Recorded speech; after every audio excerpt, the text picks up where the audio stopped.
For more than half a century, nuclear power has been treated as a niche, controversial part of the energy mix. But what if that changed? What if, over a few decisive decades, nuclear power quietly became the dominant source of electricity on the planet? Today, we explore a world where nuclear power takes over, systematically, deliberately, and within the limits of real-world engineering. Today, global electricity is generated from a combination of coal, natural gas, hydro, renewables like solar and wind, and nuclear. Fossil fuels have dominated because they are energy-dense, easy to transport, and supported by mature infrastructure. Nuclear energy, by contrast, offers enormous energy density with very low operational emissions, but has faced cost, policy, and public perception barriers. In this scenario, we assume advances in reactor design, regulation, construction practices, and waste management converge to make nuclear the economical, default choice for baseload power. Over roughly 40-60 years, most coal and a large portion of gas-fired power plants are retired and replaced by a combination of nuclear stations and complementary renewables. The world does not abandon solar, wind, or hydro, but nuclear becomes the backbone, supplying the majority of predictable, around-the-clock electricity. The first stage of nuclear's rise is not dramatic, but incremental. Countries with existing nuclear industries accelerate life extensions on current reactors while planning new builds. Standardized reactor designs, modular components, and streamlined licensing processes shorten construction timelines. New projects cluster near existing grid infrastructure, industrial regions, and large urban centers to minimize transmission costs. As more nuclear plants come online, grid operators start scheduling fewer hours for coal and older gas units. Wholesale electricity prices begin to stabilize in many regions, especially during periods that used to rely on expensive peaking plants. Fuel supply chains shift. Demand for thermal coal enters a structural decline, while uranium mining, conversion, enrichment, and fuel fabrication expand under tighter safety and oversight protocols. Oil consumption in the power sector, already small, nearly disappears, reserving petroleum primarily for transport and industry that have not yet electrified. At the same time, countries launch large-scale workforce programs to train engineers, technicians, inspectors, and operators for nuclear facilities. Public communication campaigns emphasize the quantitative safety record of civilian nuclear power versus common perceptions. In the early stages, electricity consumers notice a gradual reduction in local air pollution as coal plants ramp down and fewer particulates are emitted near cities. As nuclear power takes over, the direct emissions from electricity generation fall sharply. Decades of coal combustion are replaced by uranium fission, dramatically reducing particulate matter, sulfur dioxide, and nitrogen oxides in many industrial regions. Air quality improves around former coal corridors, lowering rates of respiratory and cardiovascular disease. At the same time, large-scale nuclear deployment reduces the land and material footprint needed per unit of electricity compared with some other sources. Some existing hydro and solar assets continue to operate, providing flexibility and peak support, but expansion of wind and solar is now more targeted, prioritized where they complement nuclear rather than replace it. The primary new environmental management challenge is long-term handling of radioactive materials. Countries implement deep geological repository projects for high-level waste and standardize dry cask storage systems for interim management. Careful monitoring, institutional continuity, and international safety protocols become core environmental obligations that stretch across centuries, even as operational emissions remain low. Economically, the shift to nuclear-dominant power reshapes energy markets and industrial planning. Once nuclear plants are built and financed, their operating costs are relatively stable and predictable. Electricity prices in many countries settle into a narrower range, reducing exposure to fossil fuel price spikes. Industries that rely heavily on electricity, such as aluminum smelting, data centers, advanced manufacturing, and electrolysis, benefit from this stability. Some nations leverage abundant nuclear power to produce low-carbon hydrogen via electrolysis, supplying feedstocks for chemicals, steel, and synthetic fuels. Job markets reallocate from fossil fuel extraction and coal plant operations toward nuclear engineering, construction, maintenance, and regulatory oversight. Regions previously dependent on coal exports face economic restructuring, requiring long-term investment in alternative industries and retraining programs. Financiers treat large nuclear assets as long-lived infrastructure, similar to highways or water systems, with stable returns over 60-80 years. Capital allocation shifts from short-cycle fuel extraction projects toward long-lived engineering-intensive builds. Grid infrastructure adapts to a new profile dominated by high-capacity nuclear plants.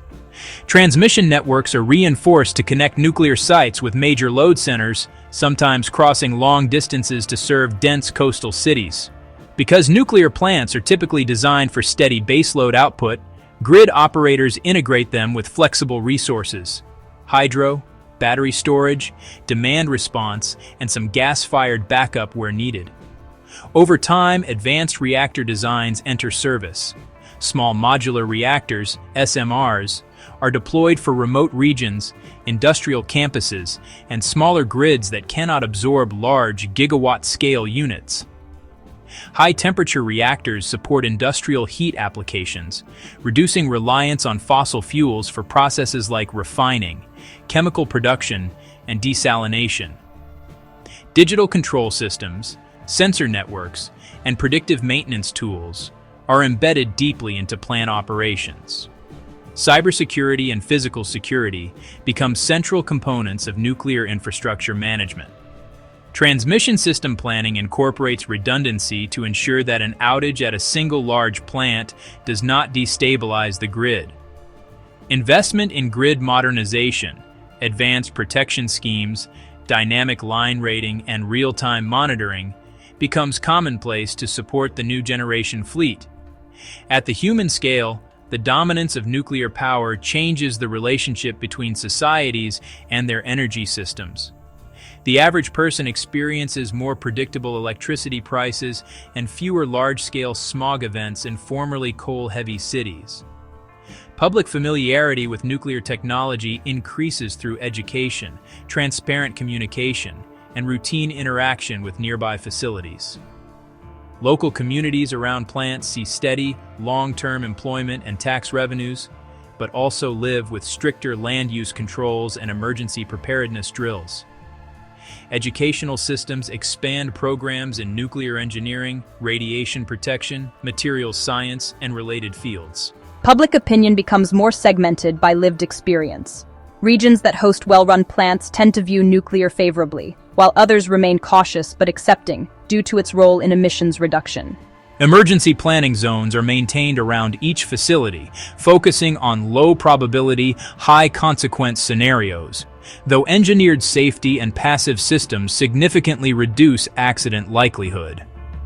Societal debates shift from whether to use nuclear power to how to manage it safely over generational timescales. At the global level, nuclear dominance changes trade, geopolitics, and technology cooperation. Demand for coal and some gas declines, affecting export economies built around fossil fuels. Conversely, uranium and fuel cycle-related trade grows, but remains much smaller in volume due to uranium's high energy density.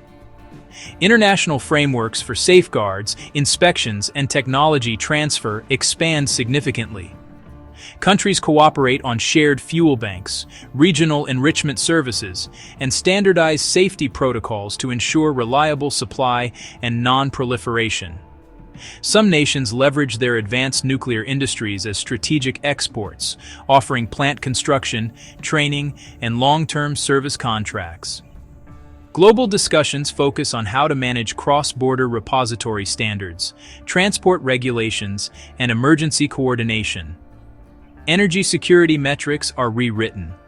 Instead of worrying about daily fuel shipments, countries track long-term fuel inventories, reactor uptime, and repository capacity. Over several decades, the world under nuclear dominant power settles into a new equilibrium. Electricity becomes cleaner, more stable, and less tied to short-term fossil fuel markets, but more deeply integrated with long-horizon governance and safety obligations. High-energy demand sectors, like desalination, electrofuel production, and advanced manufacturing, expand in regions with strong nuclear capacity, taking advantage of predictable power. Urban air quality reaches sustained improvement, supporting long-term public health gains. Some legacy infrastructure remains. Hydro and renewables continue to contribute, but nuclear carries the majority of baseline load. Governance institutions evolve to match the long-lived nature of nuclear assets. Regulatory bodies, research institutes, and international agencies are structured for continuity over many decades. Waste repositories and storage facilities are managed as critical national and international infrastructure, with dependable funding and technical stewardship. Public knowledge of energy systems becomes more sophisticated as debates about risk, reliability, and sustainability are integrated into education and media. The dominant risks in the system are less about routine emissions and more about governance failure, underfunded oversight, political instability, or neglect of long-term waste commitments. To manage these, societies embed redundancy, transparency, and international peer review into nuclear policy. In a world where nuclear power takes over, the energy landscape becomes more concentrated, long-lived, and technically demanding, but also cleaner and more stable. The air clears above former coal regions, and electricity prices lose much of their volatility. Yet the cost of this transformation is not only financial, it is institutional.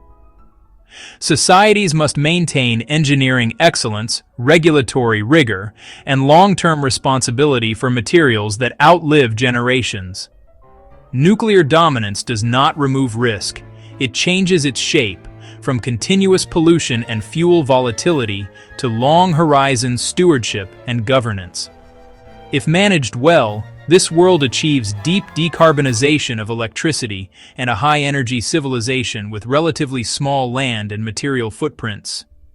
If mismanaged, it reminds us that powerful technologies demand equally robust institutions.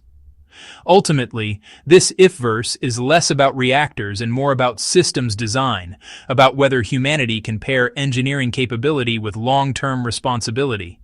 You've been watching IfVerse, where imagination meets possibility. See you in our next reality.